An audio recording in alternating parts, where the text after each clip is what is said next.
Wow, this one was really interesting. My name is Brandon Keith Avery, and this is just my opinion.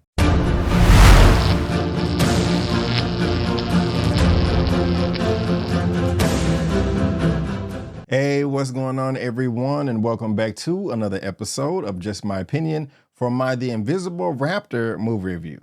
And if this is your first time finding me and you happen to like the video, please give me a thumbs up and consider subscribing. All right, guys, now we have The Invisible Raptor, and you're probably saying to yourself, what the hell is this? That's the same thing I said when I came across this title or the first time I heard of it. It's being directed by Mr. Mike Hermosa. And this is what the gentleman looks like right here. If we scroll down and look at that good old filmography, I'm not familiar with any of his past works. We have The Wildflower that came out in 2019, the Tarantino Variation, and thank you for your patience. If you've seen any of these titles, whether they're long features or shorts, please let me know down in the comment section below. But when it comes to my expectations for this film, I did not know what to expect, to be honest with you, when I first saw the title. But when I saw the trailer, I was like, wow, that looks funny. It looks crazy as hell. The idea of a raptor going around a suburban neighborhood killing people that's invisible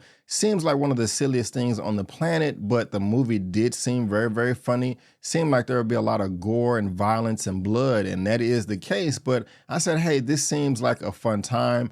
I'm going to give it a chance, and that's exactly what I did. So before I get into all the nitty gritty, before I talk about all my likes and dislikes, let me tell you exactly what this film, The Invisible Raptor, is all about. After a top secret experiment goes wrong, a hyper-intelligent invisible raptor escapes the lab and begins wreaking havoc on the surrounding neighborhood. When the creature's identity is uncovered, it soon becomes clear that a disgraced paleontologist alongside his ex-girlfriend, an unhinged amusement park security guard, and a local celebrity chicken farmer is the town's only hope for surviving the raptor's ravenous rampage. All right, guys, the first thing that I actually liked about this film is just how honest, self-aware, silly, and dumb this movie is. But before we get there, I will say, if you can survive the first 5 to 10 minutes of this film, I think you will have a good time if this is your type of entertainment, your type of comedy. You can already tell from the trailers,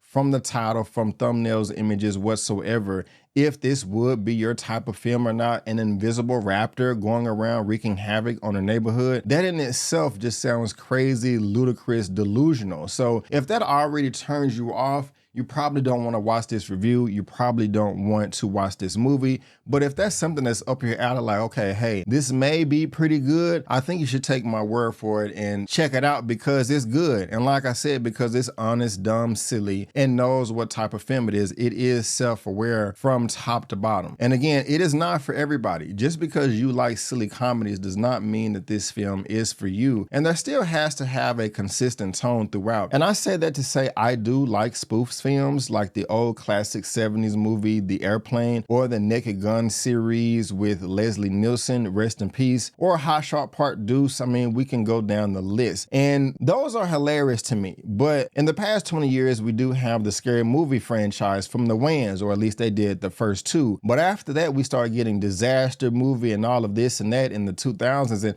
those just wasn't funny. That's how they took a genre and just let it crash and burn, just being cheap and unoriginal. That is not the case here, and that's also not the tone of comedy of this movie. So if that's what you're looking for, I just want you to tell your expectations. Think of this film more of like a Reno 911 or Billy Madison type of comedy. Adam Sandler, I love that movie. That is a classic in itself as well. It's that type of comedy, but not as good because the budget is low. And that's not a knock. I mean, you just have to do what you can with what you got. And they did do that, and it makes me respect this film, this production, that much more, because you have these group of people, these group of characters that are just coming together for a passion project. Like, hey, I know we don't have much, but we're going to do the best that we absolutely can and stretch our dollar as far as we can go. This is a silly concept, but this is what I love. And that's all throughout this entire film, top to bottom, left, right, in, and out. But I will say that if you do like like toilet humor,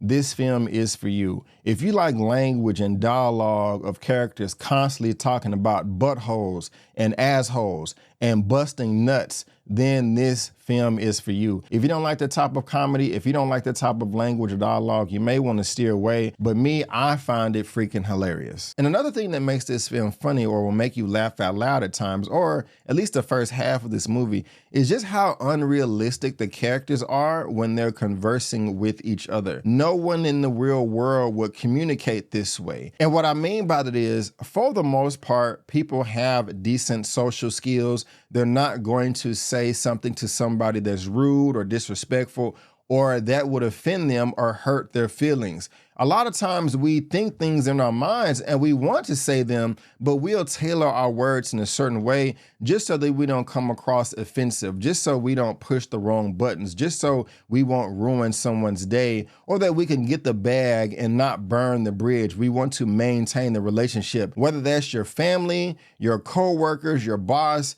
people that you see on a day-to-day at the cash register, the grocery store, an ex that you run into at the store and you don't want to make that conversation awkward or weird either. People think certain things about the opposite party, but they don't say those things for the reasons I just said. But in this film, that's not the case. They're taking all the shackles and restraints out, and people are always saying the silent things out loud, and that's just hilarious. For example, if you just meet an ex at Target or Walmart, just, walking through the aisles, you may say, "Oh my goodness, how you been? It's been so long. It's been 10 years. And the other person will be like, "Yeah, it has been a long time. How you been?" And then you have small talk or you just keep it moving. In this film, "Oh my gosh, it's been a long time. I think it's been like 10 years. Yeah, it's been 10 years since you've called me. I don't know where you've been. I've been worried sick. You left me cold shoulder, just ghosted me and left me on the side of the curb stranded and I had nowhere to go. Where you been this whole time?" And the other character's like, that's throughout this whole entire movie. Things like that, conversations as such, is throughout this whole movie, and I find it funny